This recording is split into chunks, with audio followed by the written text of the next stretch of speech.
Olá, tudo bom? Seja bem-vindo, a gente está fazendo um curso do Flutter e está falando agora sobre a estrutura do Flutter, tá? A gente viu no vídeo anterior que o Flutter ele é um framework declarativo, tá? E muita gente usa o framework imperativo, assim como o Android Studio ou o próprio iOS, né? Que você já desenvolve. Então a gente vai ver agora a diferença do framework declarativo e imperativo para consolidar um pouco mais, com mais informações, tá? Que eu senti que, por mais que ele falou bastante no vídeo anterior, a gente faltou um pouco dessa informação. Então a gente vai ver nesse vídeo a diferença de framework declarativo versus frameworks imperativos, tá? Seja bem-vindo, meu nome é Denis Montanzar. Se é novo, clica no botão inscreva-se, dá uma olhada no seu sininho, tá marcadinho aqui, ó, com 2 tracinhos em cima e deixar o like no vídeo, o que interessa, tá? Frameworks, você sabe qual a diferença? Já sabe disso? Qual a diferença, você sabe? Vamos lá ver neste vídeo. Então, na tela, vamos lá o que interessa.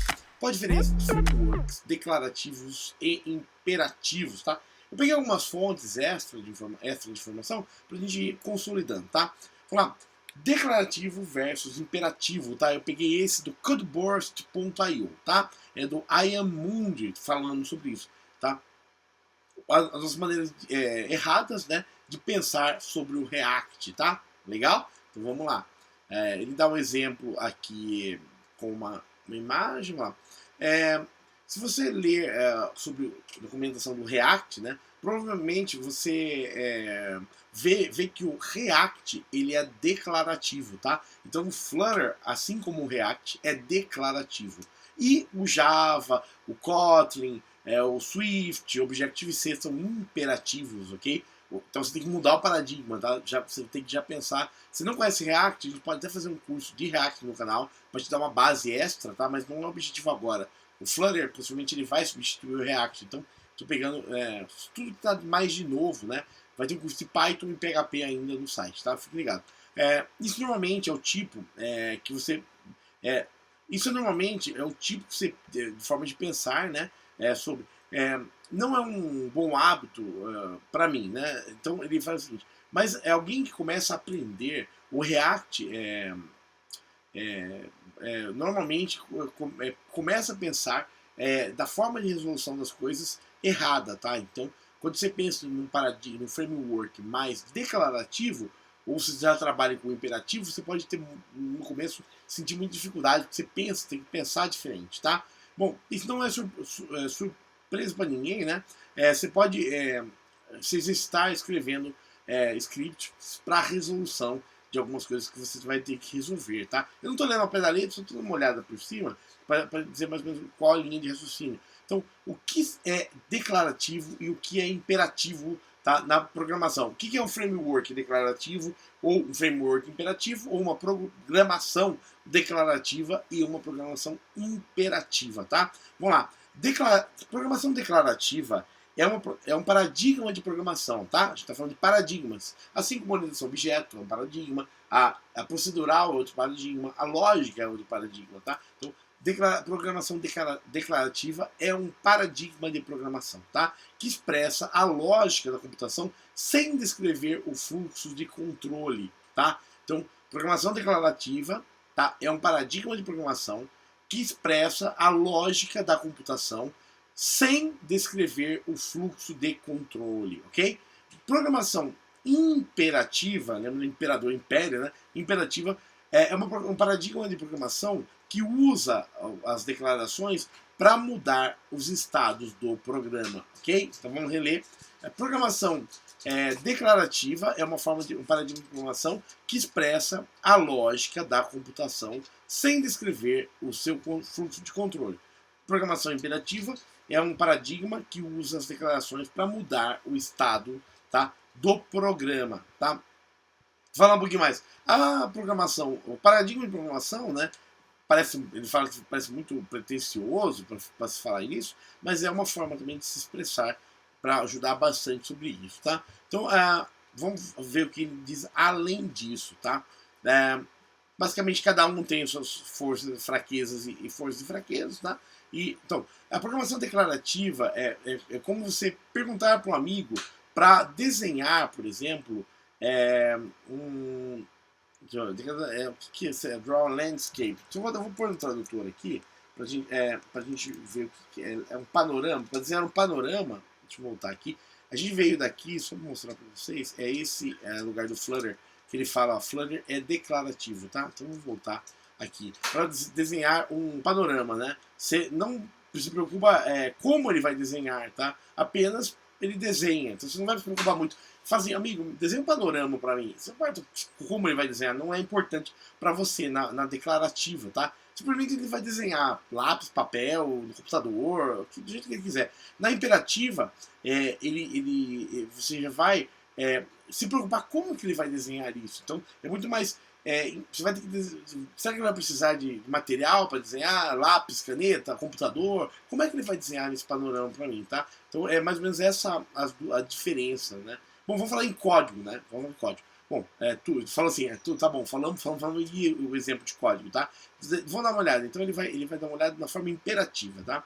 Na imperativa, aqui ele vai pegar JavaScript, tranquilo para todo mundo, né? Então ele tem um const container, um doc get element by id container, ele definiu, né? E um const btn, o botão, é um document create element de button, tá? Um elemento botão. Daí que ele faz, ele muda a classe do botão para o botão red, o CSS para red, beleza? E um clique, tá? No evento do botão, ele faz uma função evento, diz class id remove, add blue, vai remover uma cor e adicionar a outra, né? E vai colocar um append child no botão, tranquilo. Agora, na declarativa, a mesma coisa, ficaria assim, class button extend react component, this state color red, handle change, né? Tratamento da mudança do botão, ele vai mudar a cor. Se for red, ele põe blue. Se for blue, ele põe red, set state, tá? O que ele fez? Ele encapsulou numa classe, né? É uma maneira diferente de fazer dessa daqui, que é muito mais uma ordem mais sequencial, né, da coisa. Você define o botão, seta os elementos para ele.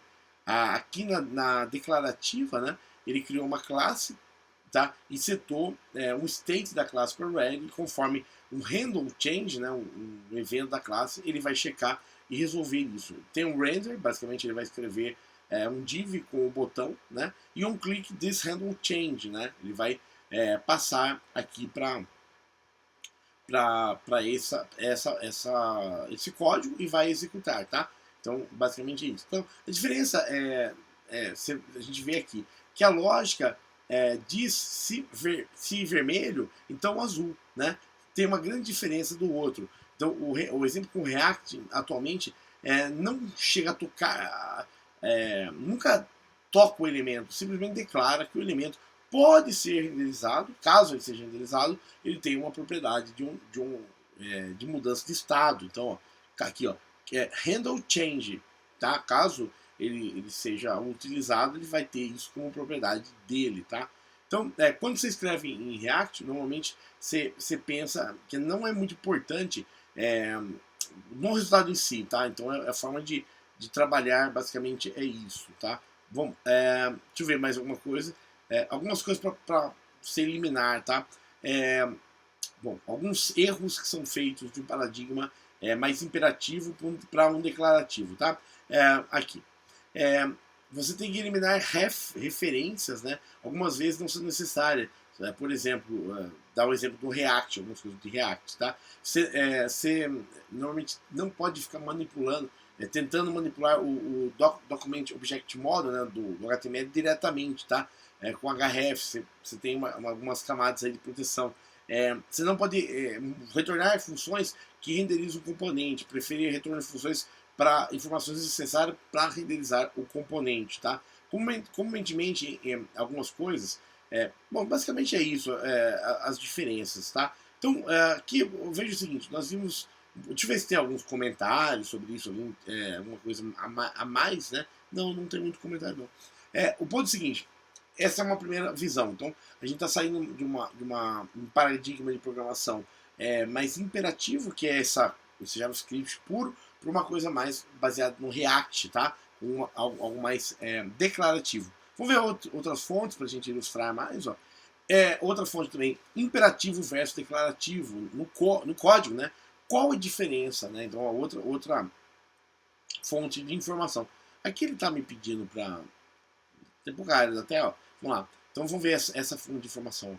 Eu sou imperativo, né? Dizendo para você para usar um código declarativo, né? Declare tudo. Eu sou multiparadigmático, né? Multiparadigmático, né? Daí, tipo, os dois estão entrando em guerra ali, né? Um amigo com o outro. Vamos lá. Como desenvolvedor web, né? Você está pensando em ambos os paradigmas com códigos diferentes, que não são muito familiares nos termos. As linguagens de programação, normalmente, que tem multiparadigmas, tendem a usar ambos os paradigmas na declaração delas, né? O JavaScript é um exemplo disso, né? Paradigma, paradigma imperativo, né? Por exemplo, o imperativo está envolvido procedural nele, tá? Procedural, linha a linha, sabe? E a orientação objeto, né? São dois paradigmas de programação envolvidos no paradigma imperativo, tá? Então, eles têm as linguagens C, C++, C Sharp, PHP e Java, tá? E até Assembly, tá? Lembra? Assembly, Move, lá. Tudo são paradigmas que estão tanto procedural quanto orientado a objeto, as linguagens. Se seu código está muito focado em criar declarações que mudam os status do programa, criando algoritmos e dizendo para ela como fazer as coisas. O algoritmo vai dizer, realmente, né? Faça tal coisa, etapa tal, etapa procedural ou orientado a objeto, tem uma ordem de sequência para ser feita. Isso está muito relacionado com como o hardware trabalha, né? Tipicamente o código vai usar coisas condicionais. If alguma coisa, then alguma coisa, loop, for, while, né? Essas coisas. Ou interações de classe, né? Start uma classe, um objeto e trabalha com tudo isso, né? Exemplo de código imperativo em JavaScript. Class number, tá com o seu construtor número igual a 0, ele pega this number igual a number, né? E tem um add que vai this number mais 1. Beleza, tranquilo. Const my number é new de number, da classe, nasceu com 5. Adicionou 3 e ele retorna 8. Tranquilo. Agora vamos ver o paradigma declarativo, que é o Flutter agora, tá? Só para acertar aqui, paradigma declarativo, que deixa eu ver se tá bom para vocês. A imagem, vamos entrar no ótimo, paradigma declarativo, que é o caso nosso do Flutter. A lógica funcional e específica de domínio das linguagens sobre o paradigma declarativo não são permitidos nem sempre, bom, lógico, né, paradigma funcional e específica de domínio, as linguagens, elas pertencem ao paradigma declarativo, tá? Porque é paradigma lógico, lembra? Prolog, por exemplo, né? Quem gosta de IA, assim, Prolog. Paradigmas funcionais e paradigmas domain specified, tá? São linguagens sobre o paradigma declarativo, tá? Eles não sempre completam o paradigma de Turing, tá? Eles não sempre são linguagens, assim como não sempre são linguagens universais de programação. Então mudou-se o paradigma, tá? Lembra do Prolog? Resolver torre de Hanoi? Você cria algo é filho de pai e tem movimentos que são permitidos, né? É o neto, pai e filho, você vai movendo as torres, por exemplo. Exemplos podem ser o HTML, o XML, o CSS, o SQL, o Prolog, falando do Prolog, né? O Haskell, o F# e o Lisp. Então são linguagens muito usados para inteligência artificial, inclusive, tá? O paradigma declarativo foca em construir a lógica do software sem atualmente descrever o fluxo, tá? Você define a lógica, apenas a lógica, você não define o fluxo. Como, vou dar um exemplo do Prolog que eu conheço mais. Você fala o seguinte: A é pai de B, B é pai de C. A relação entre neto é o pai e o filho. Então você afirma que C é neto de A por essa relação, entendeu? Você consegue criar relações sem você ter que preocupar com lógica disso, tá? A própria linguagem ela resolve isso para você. Daí você coloca um dataset, ele consegue chegar em quem é pai, quem é filho, quem é neto ali dentro, tá? Inclusive você pode falar assim: se a pessoa ela tem 2 netos, ela tem alguma coisa específica, tudo isso é resolvido pela própria linguagem. O código declarativo foca em construir a lógica do software sem atualmente descrever o fluxo dele, né? Você está dizendo aqui sem adicionar como, por exemplo, o fluxo do HTML vai ser. Por exemplo, você usa img.src.image. Ele vai dizer para o browser mostrar uma imagem e não declara como vai fazer isso, tá? Você não está preocupado como ele vai mostrar. Ele vai mostrar. Só manda ele mostrar. É uma linguagem de markup, né, ali. Paradigmas funcionais baseados em lambda, cálculo de lambda, né, completando o modelo de Turing, ele não tem estados, não tem side effects e não tem mutação de dados. Você cria expressões nas declarações e funções de valuation, né, regras lógicas que vão resolvendo isso. Você não tem que usar, né, nenhum loop ou qualquer coisa antiga para fazer isso, coisa procedural. Não precisa disso, porque a própria linguagem ela resolve. Por exemplo, olha essa declaração de JavaScript. Eu tenho const sum, né, igual a e A recebe B e B A mais B. Então console log sum de 5, 3, ele dá 8. Tá? Então, interessante, se sum é igual a B parâmetros, o resultado é A mais B. Tá? A especificação é muito mais robusta, né? Mais inteligente, inclusive. Tá? Então, 6 fundamentos em termos funcionais de JavaScript. No JavaScript, por exemplo, o código tem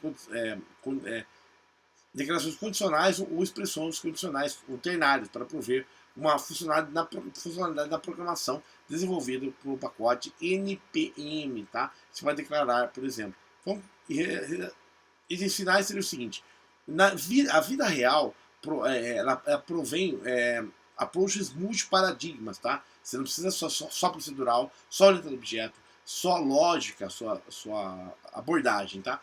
Das linguagens de programação, permitindo você trabalhar com ambos os modos, né? Os desenvolvedores, usualmente, estão mais familiares com a linguagem imperativa, né? Você vê o começo do imperativo basic, né? 10 CLS, 20 print, o COBOL, aquela coisa travada. Daí a gente vê uma linguagem como, vou dar exemplo, na web, né? o ASP, que foi para o .NET, ou o PHP mesmo, o PHP inicial, né? Que era abre chaves, echo e for, e ali depois o PHP orientado a objeto, o Python, o Perl, essas linguagens mais avançadas de orientação a objeto. Quando você chega no Flutter, o paradigma muda, você vai para um paradigma diferente, né? Você sai do paradigma imperativo, né? Então, tudo isso tem muita forma de pensar diferente. Então, mas normalmente as linguagens oferecem mais de um approach, né? Você acaba ficando confortável indo para o imperativo ou Então, os desenvolvedores são muito mais familiares com o approach imperativo, né? Que o funcional ou o lógico, tá? São paradigmas bem diferentes de programação. Talvez eu faça um vídeo para cada paradigma, bem explicando funcional, lógico, orientação a objeto, mas cada um vai abrir muito, né? Então, só para falar um pouquinho. Por que você deveria programar como um matemático, né? A experiência de produzir o código, ela tem que ser mais fácil, então, justamente isso que tem nesse artigo falando.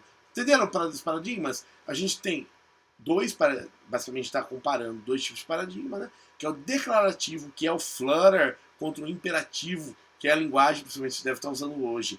Java, PHP, que é um objeto imperativo, o Kotlin, o Swift, Objective-C e todas essas linguagens que você tá. O React já é declarativo, né? E essas outras linguagens são imperativas.